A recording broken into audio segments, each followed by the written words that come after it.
Watts Guam Precast Yard in Agate. It's here that the concrete poles and blocks were manufactured and hauled to the Guam shipyard instead of the commercial port. Once at the shipyard, they were loaded onto the Thomas Brusco barge, which left Guam on August 14th to deliver its cargo to Honolulu. The commercial invoice lists the value of that cargo at nearly $5 million. By the goods being loaded at the Guam shipyard, bottom line is the port gave up, or about $100,000 worth of wharfage fees and other fees that they could have collected. Guam Shipyard is on the grounds of Naval Station Guam. It's leased to the Guam Economic Development Authority, which subleases it to Guam Shipyard. It is a ship repair facility and not authorized to load or unload commercial cargo. But so what? So a nearly $5 million shipment got loaded up here and the port lost out on $100,000 in revenue. Why not send them a bill and collect what's owed? It's the precedent, says Espaldon. And again, do we want to start setting precedents that there is another port in which people can load and offload from?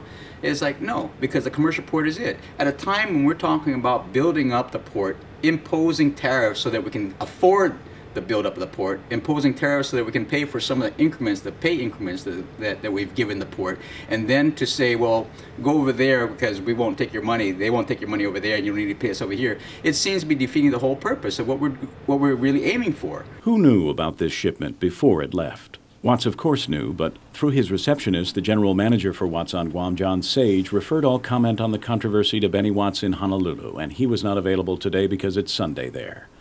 Guam Shipyard also knew, but a call to Guam Shipyard seeking comment from President Matthews Pothin was not returned.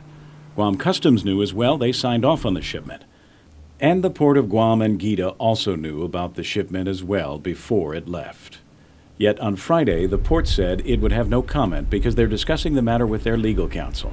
But a letter from Port General Manager Glenn Leon Guerrero to Gita Director Tony Blas states that prior to the loading of the cargo, discussion occurred between the port and the owner of the cargo to determine how best to handle the loading operation at the port.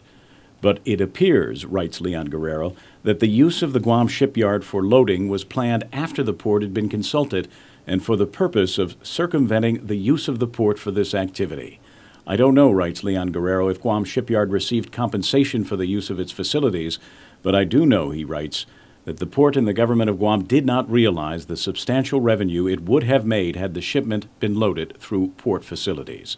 Leon Guerrero asks Blas to determine if the loading was a violation of Guam Shipyard's sublease with Gita, and if it is, to instruct Guam Shipyard to cease those activities immediately. From the documents, the port was aware of the shipment out of Guam, and again, I think they're going to have to figure this out. If anything, I believe that the committee, the oversight committee, the oversight chair, should probably have an oversight hearing on this matter. But Senator Tom Atta, who chairs the Transportation Oversight Committee, told PNC News today that he doesn't think an oversight committee hearing would be productive at this time, and he expressed confidence that the port would work out the difficulties with Gita and Guam Shipyard. Kevin Kerrigan, PNC News.